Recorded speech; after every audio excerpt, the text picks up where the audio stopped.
السلام علیکم ساتھیوں، قرآن کے لفظی ترجمے کے پچھلے ایپیسوڈ میں ہم نے سورہ الشورى کی آیت نمبر 27 تک کا لفظی ترجمہ بیان کیا تھا۔ اب ہم اس کا آیت کا لفظی ترجمہ بیان کرنے جا رہے ہیں، تو میں شروع کرتا ہوں۔ اعوذ باللہ من الشیطان الرجیم، بسم اللہ الرحمن الرحیم۔ اور اس کے بعد جب کہ وہ نا امید ہو گئے تو وہی ہے جو بارش نازل فرماتا ہے اور اپنی رحمت پھیلاتا ہے، اور وہی ہے کارساز ستودہ صفات۔ اور اس کی نشانیوں میں سے ہے پیدا کرنا آسمانوں کا اور زمین کا، اور جو اس نے ان کے درمیان چوپائے پھیلائے، اور وہ جب چاہے ان کے جمع کرنے پر قدرت رکھتا ہے۔ اور جو تمہیں جو کوئی مصیبت پہنچتی تو وہ اس کے سبب پہنچتی جو تمہارے ہاتھوں نے کیا، اور وہ بہت سے گناہ معاف ہی کر دیتا ہے۔ اور تم زمین میں اللہ تعالیٰ کو عاجز کرنے والے نہیں ہو، اور اللہ کے سوا تمہارے لیے نہ کوئی کارساز ہے اور نہ کوئی مددگار۔ اور اس کی نشانیوں میں سے سمندر میں پہاڑوں جیسے جہاز ہیں، اگر وہ چاہے تو ہوا کو ٹھہرا تو اس کی سطح پر وہ کھڑے ہوئے رہ جائیں۔ بے شک اس میں نشانیاں ہیں ہر صبر کرنے والے، شکر کرنے والے کے لیے۔ یا وہ انہیں ان کے اعمال کے سبب ہلاک کر دے اور بہتوں کو معاف کر دے۔ اور جان لے وہ لوگ جو ہماری آیات میں جھگڑتے ہیں، ان کے لیے کوئی خلاصی جائے فرار نہیں۔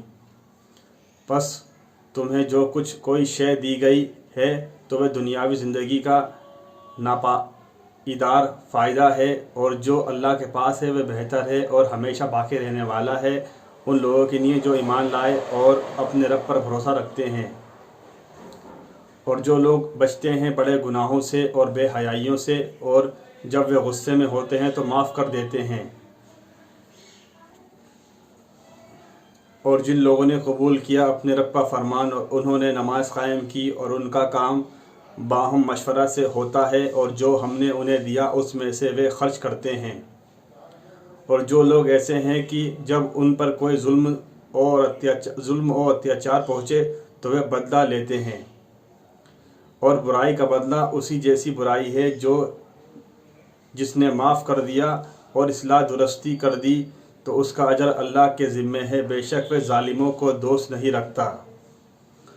اور البتہ جس نے بدلہ لیا اپنے اوپر ظلم کے بعد، سو یہ لوگ ہیں جن پر کوئی راہ الزام نہیں، اس کے سوا نہیں کہ الزام ان پر ہے جو لوگوں پر ظلم کرتے ہیں اور زمین میں ناحق فساد مچاتے ہیں۔ یہی لوگ ہیں جن کے لیے دردناک عذاب ہے۔ اور البتہ جس نے صبر کیا اور معاف کر دیا تو بے شک یہ بڑی ہمت کے کاموں میں سے ہے۔ اور جس کو اللہ گمراہ کر دے تو اس کے لیے نہیں اس کے بعد کوئی کارساز۔ اور تم ظالموں کو دیکھو گے کہ جب وہ عذاب دیکھیں گے تو وہ کہیں گے کیا لوٹنے کی کوئی راہ ہے؟ اور تو دیکھے گا جب وہ عاجزی کرتے ہوئے ذلت سے دوزخ پر پیش کیے جائیں گے تو وہ دیکھتے ہوں گے ادھ کھلی آنکھوں سے، اور مومن کہیں گے خسارہ پانے والے وہ ہیں جنہوں نے خسارے میں ڈالا اپنے آپ کو اور اپنے گھرانے کو روز قیامت۔ خوب یاد رکھو ظالم بے شک ہمیشہ رہنے والے عذاب میں ہوں گے، اور ان کے لیے نہیں ہے کوئی کارساز جو اللہ کے سوا مدد دے، اور جس کو اللہ گمراہ کر دے اس کے لیے ہدایت کا کوئی راستہ نہیں۔ تم اپنے رب کا فرمان اس سے قبل قبول کر لو کہ وہ دن آئے جس کو اللہ کی جانب سے کوئی پھیرنے والا نہیں، تمہارے لیے نہیں اس دن کوئی پناہ اور تمہارے لیے کوئی روک ٹوک کرنے والا نہیں۔ پھر اگر وہ منہ پھیر لیں تو ہم نے آپ کو ان پر نہیں بھیجا نگہبان، آپ صلی اللہ علیہ وسلم کے ذمے پیغام پہنچانے کے سوا نہیں۔ اور بے شک جب ہم انسان کو اپنی طرف سے رحمت کا مزہ چکھاتے ہیں تو وہ اس سے خوش ہو جاتا ہے، اور اگر انہیں اس کے بدلے کوئی برائی پہنچے تو ان کے ہاتھوں نے آگے بھیجا تو بے شک انسان بڑا ناشکرا ہے۔ اللہ کے لیے ہے آسمانوں اور زمین کی بادشاہت، جو وہ چاہتا ہے پیدا کرتا ہے، وہ عطا کرتا ہے جس کو وہ چاہے بیٹیاں، اور وہ عطا کرتا ہے جس کے لیے وہ چاہتا ہے بیٹے، یا انہیں جمع کر دیتا ہے، جوڑے دیتا ہے بیٹے اور بیٹیاں، اور جس کو وہ چاہتا ہے بانجھ اور بے اولاد کر دیتا ہے۔ بے شک وہ جاننے والا قدرت رکھنے والا ہے۔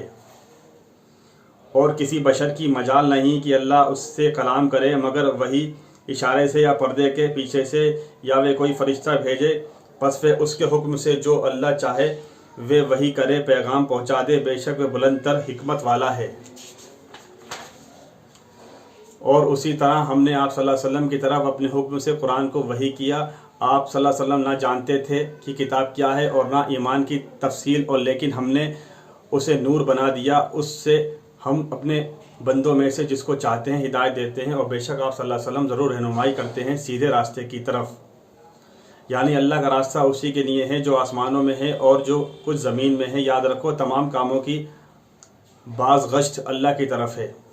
ساتھیو، آج ہم نے سورہ عشورہ جو قرآن کی 42 سورت تھی اس کے لفظی ترجمے کو مکمل کر لیا، کمپلیٹ کر لیا۔ انشاءاللہ تعالیٰ اگلے ایپیسوڈ میں ہم قرآن کی سورہ نمبر 43 یعنی 43 سورہ سورہ زخرف کی شروعات کریں گے۔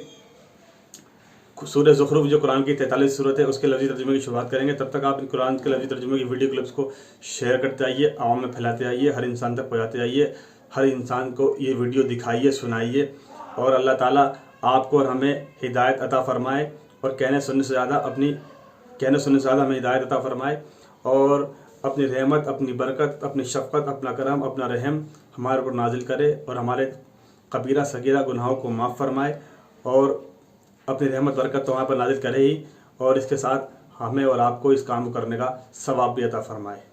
دوستو، آپ میرے ان ویڈیو کلپس کو لائک کیجئے، شیئر کیجئے، اور میرے چینل پر نئے آئے ہیں تو اس کو سبسکرائب کیجئے اور بیل آئیکن کو پریس کر بلیک کر دیجئے، تاکہ میں جیسے ہی ویڈیو اپلوڈ کروں اس کا نوٹیفیکیشن آپ کو مل جائے، اور آپ ویڈیو دیکھ اور سن کر دوسرے لوگوں تک اس کو شیئر کر دیں، دوسرے لوگوں تک اس کو پہنچا دیں۔ انشاءاللہ اگلے ایپیسوڈ میں سورۃ الزخرف جو قرآن کی 43 سورہ ہے اس کی شروعات کریں گے لفظی ترجمے کی۔ تب تک آپ اپنا دھیان رکھیے، انشاءاللہ اگلے ایپیسوڈ میں ملاقات کرتے ہیں، تب تک کے لیے السلام علیکم ورحمۃ اللہ وبرکاتہ۔